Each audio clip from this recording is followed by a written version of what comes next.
Hello दोस्तों, नमस्कार। मेरा नाम राहुल है। बेल्ट्रॉन के द्वारा जो 2025 में 5000 अभ्यर्थियों का पैनल जारी किया गया, उसमें मेरा रैंक 77 आया हुआ था। और बेल्ट्रॉन के द्वारा जब ज्वाइनिंग की प्रक्रिया आरंभ की गई तो उसमें मेरा ज्वाइनिंग पहले ही दिन नगर विकास एवं आवास विभाग में नगर पंचायत में दिया गया और मैं अभी अपना कार्य भी कर रहा हूँ। बेल्ट्रॉन के जरिए डाटा एंट्री ऑपरेटर के पद पर काम करते समय क्या क्या काम करना पड़ता है, यह भी एक महत्वपूर्ण जानकारी है। क्योंकि पढ़ाई करने में और काम करने में धरती आसमान का फर्क है।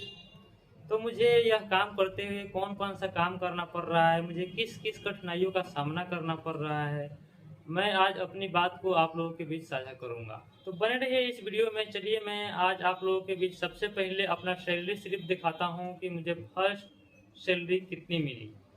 दोस्तों, ये रहा मेरा सैलरी का डिटेल्स जो बेल्टोन के ऑफिशियल वेबसाइट से इसे जनरेट किया जाता है। इसमें सबसे ऊपर Bihar state electronic development corporation limited Beltron लिखा हुआ रहता है। बेल्ट्रॉन शास्त्री नगर पटना में बेल्ट्रॉन का ऑफिस है। इस पर उसका सारा डिटेल्स लिखा हुआ है। इसे आप परफॉर्मा इनवॉइस कह सकते हैं।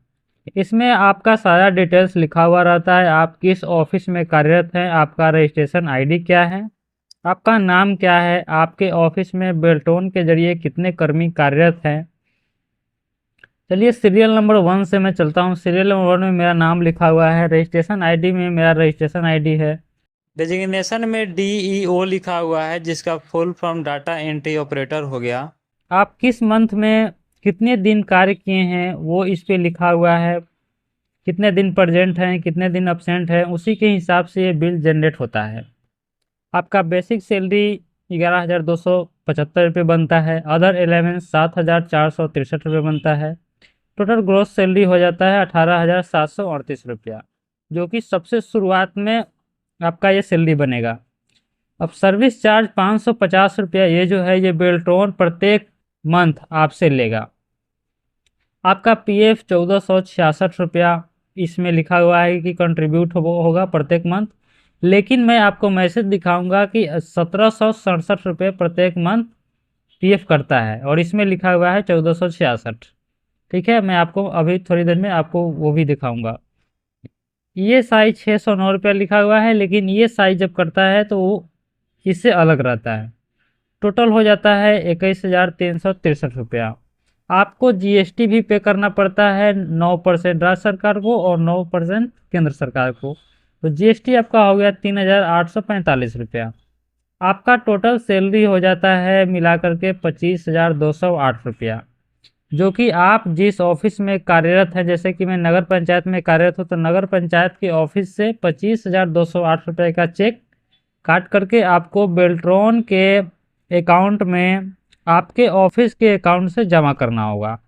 फिर बेल्ट्रॉन आपके अमाउंट को उर्मिला को देगा। उर्मिला वहां से आपका जो भी ईपीएफ और ईएसआई काट करके जो सैलरी होगा वो आपके बैंक अकाउंट में ट्रांसफर कर देगा। दोस्तों, आपने मेरा सैलरी का डिटेल्स तो देख ही लिया। अब मैं बात करता हूं कि मुझे यह नौकरी करने के लिए कितना घूस देना पड़ा। क्योंकि बहुत सारे लोग बोलते हैं कि इस बेल्ट्रॉन का नौकरी करने के लिए घूस दो और नौकरी लो, घूस दो और नौकरी लो।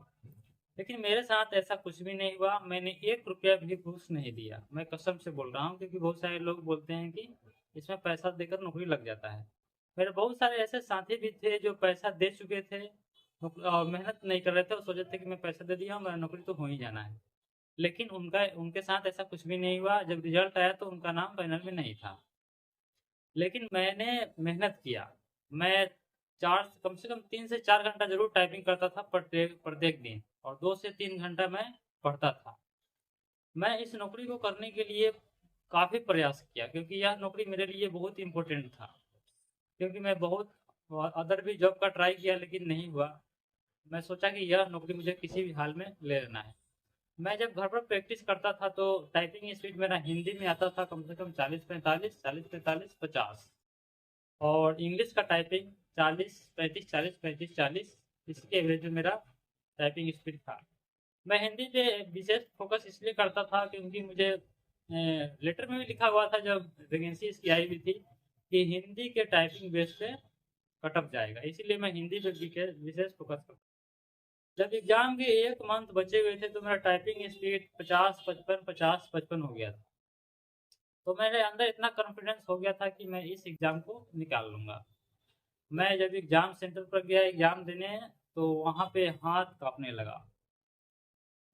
लगा। बहुत सारे मैं घर पे प्रैक्टिस करता था, तो यहाँ पर तो मैं अकेले ही प्रैक्टिस करता था, लेकिन एग्ज़ाम हॉल में आप समझ सकते हैं कि 250-300 बच्चे एक साथ एग्ज़ाम दे रहे थे। कीबोर्ड भी अलग था, लेकिन कीबोर्ड अच्छा था। तो मैं अपना एग्ज़ाम दे दिया। उसके बाद जब रिज़ल्ट आया तो मेरा रिज़ल्ट देख कर के दिमाग उड़ गया, क्योंकि उस समय मैं जो रिज़ल्ट था उसमें स्पीड काफ़ी कम हो चुका था। घर पे स्पीड कुछ और था, वहाँ पर जब मैं एग्ज़ाम दिया तो वहाँ मैं नोट भी किया था कि मुझे वहाँ 50 नंबर के लगभग में मेरा आ रहा था, सॉरी 50 का टाइपिंग स्पीड आ रहा था उस समय, जब मैं वहाँ एग्ज़ाम दिया और मैं काउंट किया था।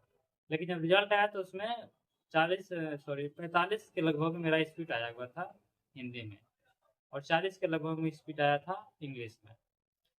फिर भी मेरा रैंक अच्छा खासा आया। 5000 बच्चों का जो पैनल पेट्रोल के द्वारा जारी किया गया उसमें मेरा रैंक 77 आया।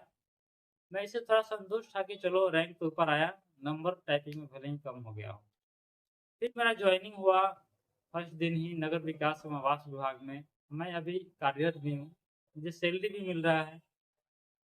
अब मैं बात करता हूँ कि जो बच्चे इसमें मेहनत कर रहे हैं डाटा एंट्री ऑपरेटर पद के लिए, जो बच्चे इसमें मेहनत कर रहे हैं कि मैं आगे बेल्ट्रॉन के जरिए डाटा एंट्री ऑपरेटर बनूँगा और काम करूँगा, तो मैं उनको कहना चाहता हूँ कि आप बेल्ट्रॉन का डाटा एंट्री ऑपरेटर का जॉब तो कीजिए ही, साथ ही आप ये भी सोचिए कि इसके साथ कोई इससे अच्छा जॉब का भी प्रैक्टिस करो।